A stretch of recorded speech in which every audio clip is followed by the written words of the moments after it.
Tes cek 1 2 3. Oke. Halo warga Indonesia, saya Iwan Haka dan ini jurnal saya. Oke.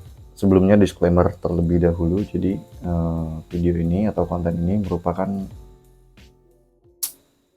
jurnal pribadi saya, yang mana apa yang saya temukan dan apa yang saya dapat di lapangan kemudian saya catat, saya tulis dan menjadi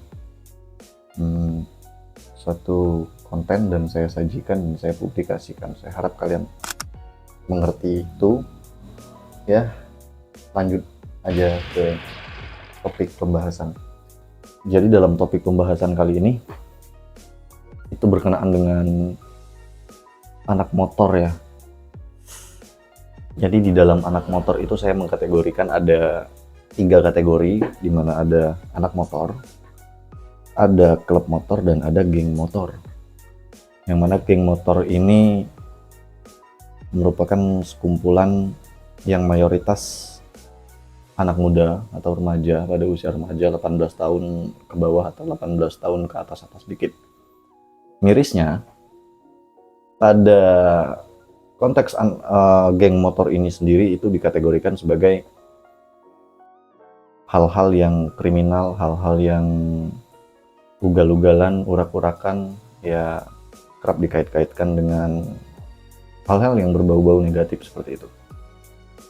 Dan mirisnya lagi, saya sudah menemukan bibit-bibit geng motor ini di tempat saya tinggal.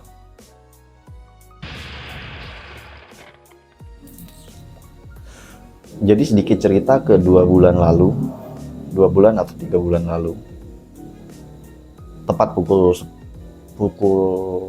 1 pagi, itu saya menemukan ada 2 orang anak yang berboncengan menggunakan motor, mengendarai motor maksud saya.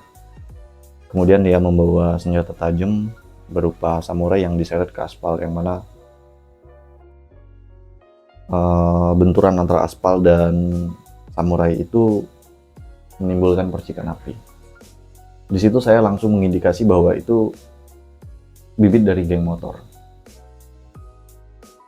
Dan hal ini yang kemudian membuat saya khawatir, membuat saya takut akan keselamatan orang-orang sekitar, akan keselamatan keluarga, saudara, kerabat, dan lainnya.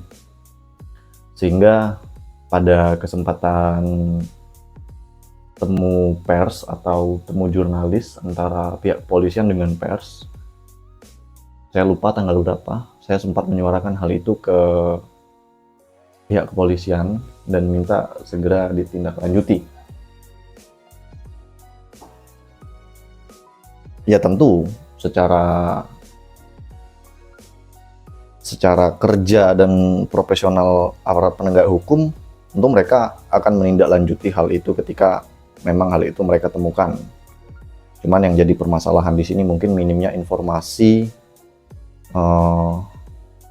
keterbatasannya personil, sehingga membuat mereka agak kesusahan buat menemukan kumpulan-kumpulan, katakanlah geng motor tadi ya, kumpulan-kumpulan pemuda yang erat kaitannya dengan bau-bau kriminal seperti itu. Jadi dengan adanya video ini mungkin tidak banyak yang akan saya bahas. Saya bakal menyampaikan beberapa poin. Yang pertama itu terhadap orang tua zaman sekarang untuk lebih intens lagi dalam memantau anaknya, terutama anaknya yang berjenis kelamin laki-laki dan masih menginjak usia remaja atau usia sekolah. Jangan sampai atas keteledoran kalian, kelalaian kalian di dalam memantau anak-anak kita semua, atau adik-adik kata saya, sehingga menimbulkan hal yang negatif atau menimbulkan kerugian, baik itu kerugian materi, kerugian, banyaklah kerugian segala macam itu. Jadi saya harap orang tua lebih teliti lagi di dalam menjaga anak-anak. Selain itu juga saya kembali menekankan kepada guru, yang mana kita semua tahu bahwa guru itu merupakan orang tua kedua ya, dikenalnya seperti itu dari zaman dulu sampai zaman sekarang. guru itu merupakan orang tua kedua dari murid-murid, dari pelajar-pelajar.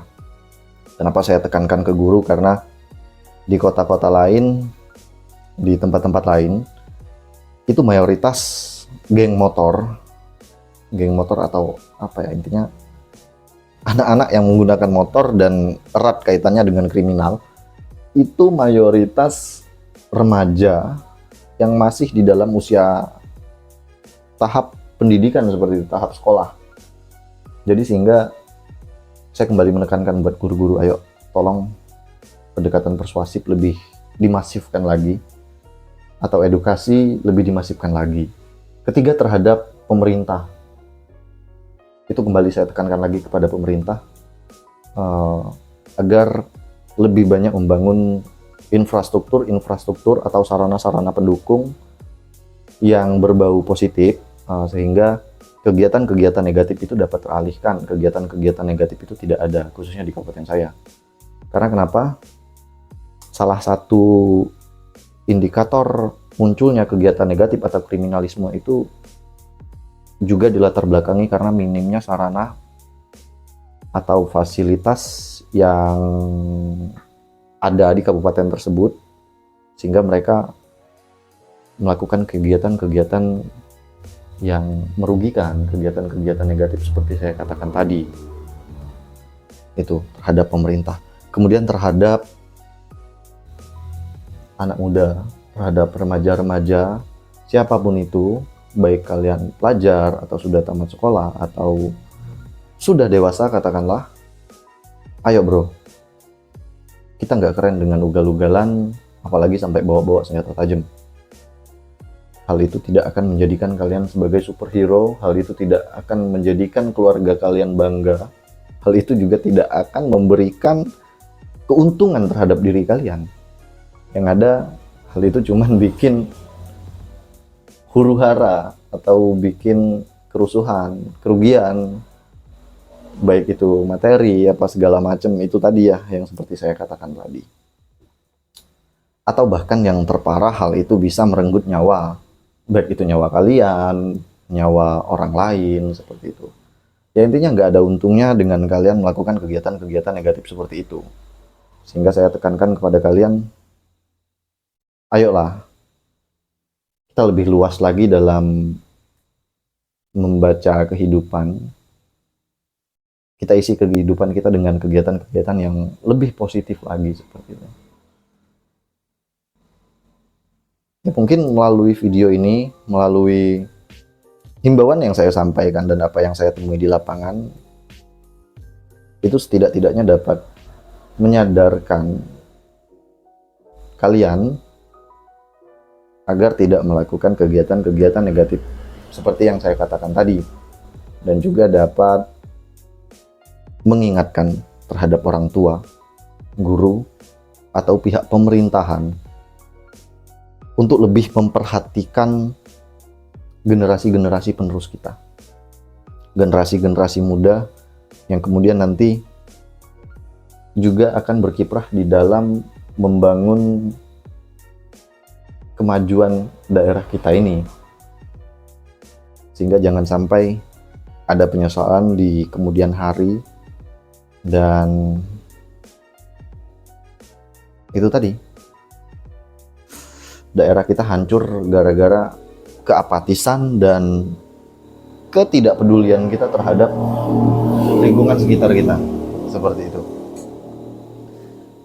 Kemudian terhadap pihak kepolisian, saya juga meminta dengan sangat meminta tolong agar hal-hal yang berbau kriminal, hal-hal yang katakanlah melibatkan kalangan remaja untuk mencoba-coba kegiatan negatif seperti itu untuk diberantas, Pak. Karena kenapa? Kalau dari diri saya pribadi, ya sangat resah. Saya katakan saya sangat resah.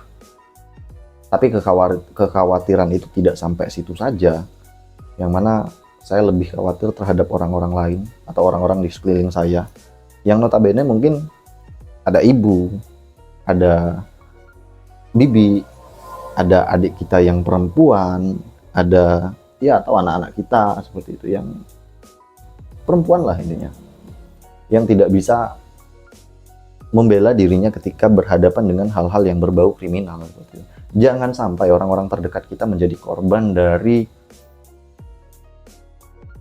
tindakan kriminal yang apa ya? Kriminal yang ecek-ecek seperti itu saya katakan, kriminal yang ya tidak ada gunanya seperti itu. Itu mungkin yang dapat saya tekankan kepada kalian semua. Oh bang, nggak usah terlalu khawatir bang, itu kan cuman bibit, itu kan cuman ya mungkin anak-anak iseng. Oke, mungkin kalian ada yang berpikir seperti itu. Tapi maksud saya, ayolah kita lakukan upaya cegah dini, upaya pencegahan terlebih dahulu sebelum terjadi, sebelum adanya penyesalan seperti itu teman-teman. Karena ya kalian mungkin lebih tahu, kalian juga baca berita mungkin di kota-kota lain sudah marak dan sudah banyak geng motor yang merugikan, baik merugikan orang lain, merugikan fasilitas negara, merugikan semuanya. Nah, jangan sampai geng motor ini berkembang lebih besar nantinya sehingga menyulitkan kita buat memberantas itu semua. Makanya saya menekankan untuk lakukan pencegahan sedini mungkin. Sedini mungkin. Walaupun yang saya temui itu kita belum tahu itu benar-benar bibit geng motor atau sekumpulan anak-anak yang sekedar iseng. Tapi secara kasat mata itu sudah masuk ke ranah kegiatan negatif. Sehingga saya harap untuk semua masyarakat tidak apatis dalam melihat kejadian-kejadian seperti ini. Ya, itu saja yang mungkin dapat saya sampaikan. Sekian jurnal dari saya, nantikan jurnal-jurnal selanjutnya yang mungkin bakal terus saya suarakan ke publik. Terima kasih, saya Yohan Haka melaporkan.